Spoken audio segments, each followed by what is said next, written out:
Hello students, तो आज हम लेके आए हैं टर्म 1 एग्ज़ाम सैम्पल पेपर 1 है। ये क्लास 11th फिजिक्स का।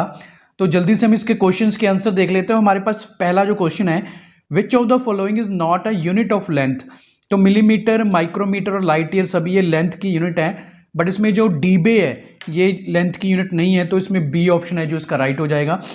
द वन एस्ट्रोनॉमिकल यूनिट, दो वन एस्ट्रोनॉमिकल यूनिट की जो वैल्यू होती है वो होती है 1.496 मल्टीप्लाई 10⁻11 मीटर, जो कि हमारी ऑप्शन नंबर सी इसमें राइट है। नाउ द थर्ड क्वेश्चन है हमारे पास, question number third, dash is the simplest type of motion and along the straight line path. तो थर्ड क्वेश्चन के हमारी बी ऑप्शन सही रहेगी, रेक्टिलिनियर मोशन। थर्ड के लिए हमारी बी ऑप्शन है। उसके बाद देख लेते हैं हम question number 4, a vector divided by a magnitude is called. Fourth question के लिए हमारी ऑप्शन नंबर ए सही है, unit vector. A option is the right answer. Vector divided by its magnitude को हम, यानी कि हमारे पास यूनिट वेक्टर का एक फॉर्मूला होता है कि एक वेक्टर को अगर हम उसके मैग्नीट्यूड से डिवाइड कर दें तो हमारे पास यूनिट वेक्टर बन जाता है। The resultant of a given two or a more vectors. तो फिफ्थ क्वेश्चन का option number D is the right answer. तो इसमें हमारे पास जो डी ऑप्शन है, produce exactly same physical effect as produced by a given vector. Same resultant भी वैसा ही इफेक्ट प्रोड्यूस करता है जैसे वो दोनों वेक्टर्स सेपरेटली करेंगे। सिक्स्थ क्वेश्चन है, an object projected into a space such that it moves under the effect of gravity. तो सिक्स्थ क्वेश्चन के लिए अलोन इज कॉल्ड, इसको हम क्या बोलते हैं? तो सिक्स्थ क्वेश्चन के लिए हमारी बी ऑप्शन सही है, उसको हम प्रोजेक्टाइल बोलते हैं। नाउ द सेवंथ क्वेश्चन है, question number 7, the property of body by virtue of which its opposes any change in its state of rest और an uniform motion of a straight line is called. तो seventh का B option is a right answer, मतलब कि inertia. ये body की वो property है जो अपोज करती है किसी भी तरह का चेंज आने में बॉडी में। तो ये न्यूटन्स का फर्स्ट लॉ भी है। नाउ एट्थ क्वेश्चन है, force acting on a body for a short time is called. तो एट्थ क्वेश्चन का B option is the right answer, impulse, क्योंकि इंपल्स का formula force average multiply time होता है। तो शॉर्ट टाइम के लिए अगर कोई फोर्स लगे तो उसको इंपल्स बोलते हैं हम, आई इसका सिंबल है। Now the time rate of change of work is called. तो time rate of change of work हम जानते हैं कि ये तो पावर के इक्वल होता है। तो D option is right answer.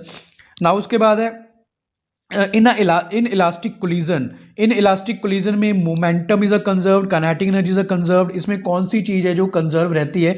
तो इसमें सी ऑप्शन हमारी सही रहेगी टेंथ क्वेश्चन के लिए।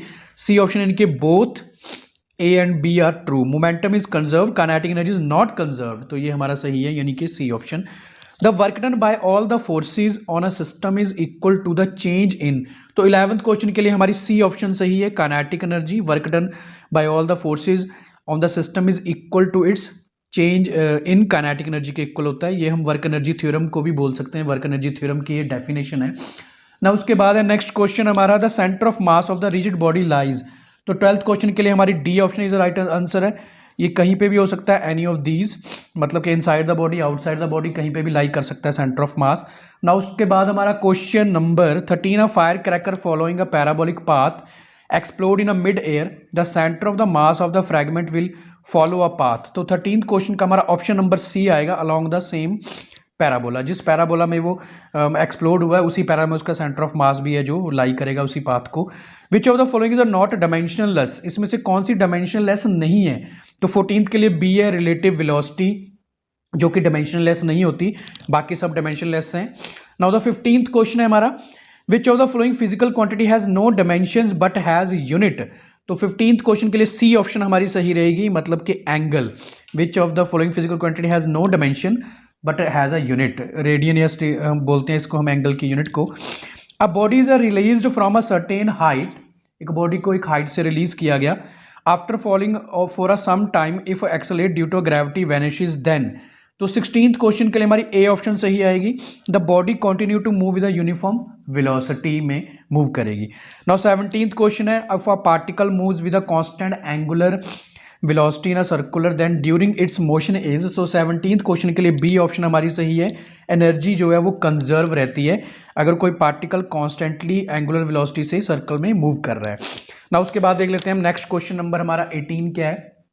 Question number 18, two bullets are fired simultaneously horizontally and with the different speeds from same place, which will hit the ground first. तो 18th के लिए हमारी सी ऑप्शन सही रहेगी, बोथ विल रीच साइमल्टेनियसली, मतलब उनकी दोनों की स्पीड पे डिपेंड नहीं कर रहा। Walking of a man is an example of, जो वॉकिंग ऑफ अ मैन किसकी एग्जाम्पल है, तो 19th क्वेश्चन का हमारा option number A is a right answer है, रेजोल्यूशन ऑफ फोर्सेज, तो ए ऑप्शन इसकी सही होगी। उसके बाद है हमारे पास 20th 4 childrens were asked to arrange a 4 forces due to a rolling, static and sliding friction decreasing order. The arrangement of the given below. Choose the correct arrangement. तो बहुत ईजी क्वेश्चन है। 20th क्वेश्चन का हमारा option number C सही रहेगा, static, sliding then rolling. Static में सबसे ज़्यादा फ्रिक्शन होगा, फिर स्लाइडिंग में उससे कम और रोलिंग में उससे कम होता जाएगा। नाउ ये डिक्रीजिंग ऑर्डर बता रहे हैं हम फ्रिक्शन का।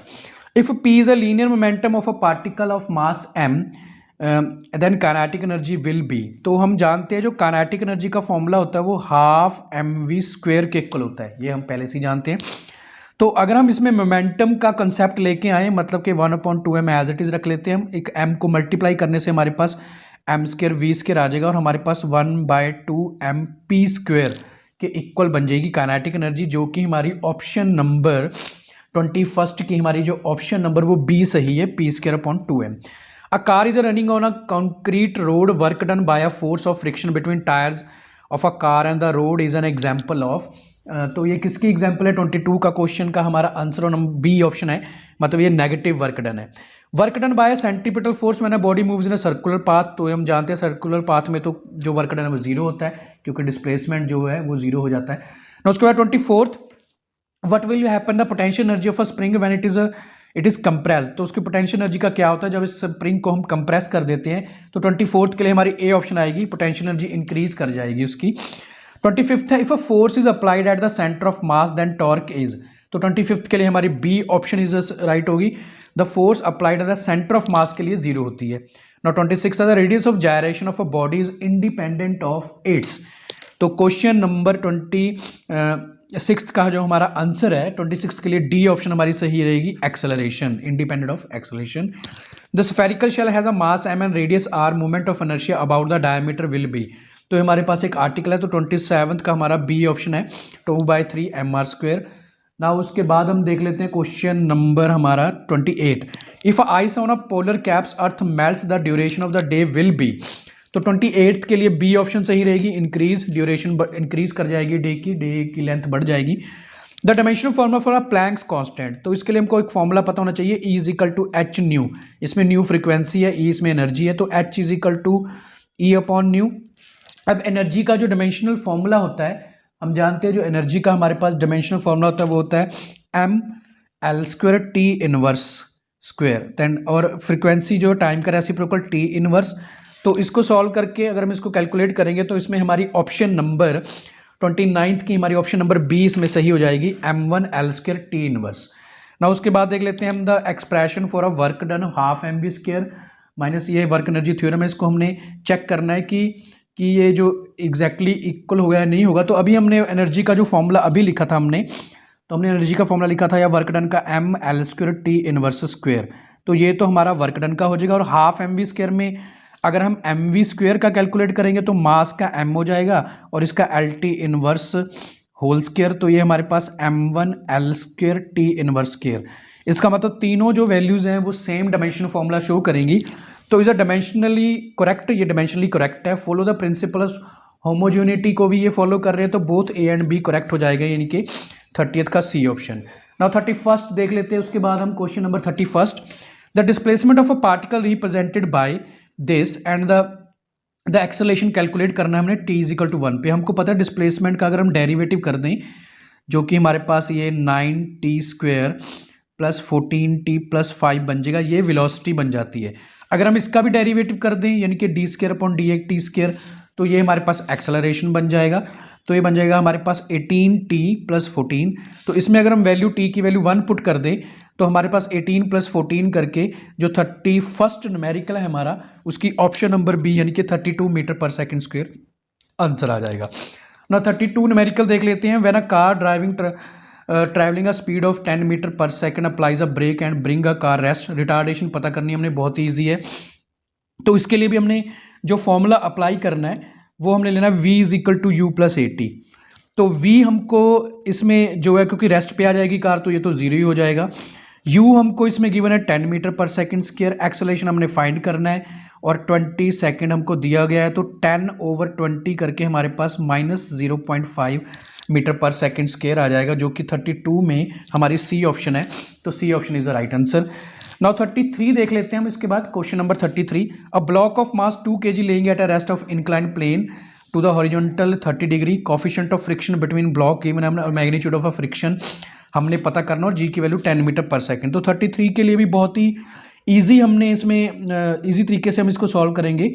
जो 33 न्यूमेरिकल है, तो 33 के लिए एफ फिजिकल टू हमने अप्लाई करना है इसमें mg sin थीटा। इसमें कोफिशिएंट ऑफ फ्रिक्शन की जरूरत ही नहीं पड़ रही हमको।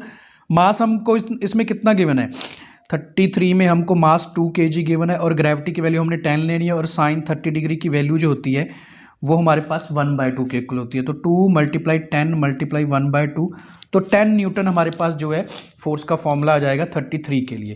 नो 34th है, the force of 1 Newton of a mass 0.5 kg produce acceleration. तो ये भी बहुत ईजी है। एक्सेलरेशन का फॉर्मूला हमारे पास फोर्स अपॉन मास होता है। फोर्स हमको 1 न्यूटन गिवन है और मास हमको 0.5 ग्राम गिवन है। तो इसको अगर हम किलोग्राम में कन्वर्ट करेंगे तो हमारे पास 1000 आ जाएगा ऊपर। तो इसको सॉल्व करने पे सिंपली हमारे पास 5 × 10 और इसका पॉइंट भी जो है हम डिस्प्लेस कर दे तो 10 ऊपर आ जाएगा। तो हमारे पास सिंपली 34th का जो आंसर है वो सी ऑप्शन आ जाएगा, यानी कि 2000 मीटर पर सेकेंड स्क्वायर। ना उसके बाद 35th न्यूमेरिकल देख लेते हैं हम। 35th में क्या करना है, बहुत ईजी है 35th भी। Force of 20 kgf newton lawn roller 60 degree work done in a displacing a lawn 20 metre. तो वर्क डन हमने कैलकुलेट करना है। तो वर्क डन का फॉर्मूला FS cos थीटा होता है। फोर्स हमको इसमें 9.8 गिवन है, सॉरी 20 को हम 10 से मल्टीप्लाई कर देंगे क्योंकि हमको जो kgf में गिवन है इसको न्यूटन में कन्वर्ट करने के लिए 10 से मल्टीप्लाई। वैसे ग्रेविटी की वैल्यू ली है हमने 9.8 को 10 मान सकते हैं हम, यहाँ पे गिवन है हमको। और कॉस हमने एंगल लेना है इस पर 60 डिग्री, और कॉस 60 डिग्री की जो वैल्यू होती है वो 1/2 होती है। तो कैलकुलेट करके हमारे पास सिंपली ये 20 × 10 एंड एक डिस्प्लेसमेंट भी हमको यहाँ पे 20 मीटर दिया हुआ है। तो ये 20 मीटर डिस्प्लेसमेंट दिया गया है और हमको इसकी 1/2 वैल्यू है, मतलब कि तो इसको कैंसिल कर देंगे, हमारे पास ये 10 आ जाएगा। और फाइनली जो 35th का हमारा ऑप्शन नंबर बी यानी कि 2000 जूल आंसर आ जाएगा। तो ओके स्टूडेंट्स, आई होप इससे आपको काफ़ी हेल्प हो रही होगी और आप ऐसे ही हमारे चैनल के साथ बने रहिए। हमारे टेलीग्राम चैनल को भी ज्वाइन कर लीजिए, लिंक डिस्क्रिप्शन में दिया हुआ है। Okay, keep studying, all the best and bye.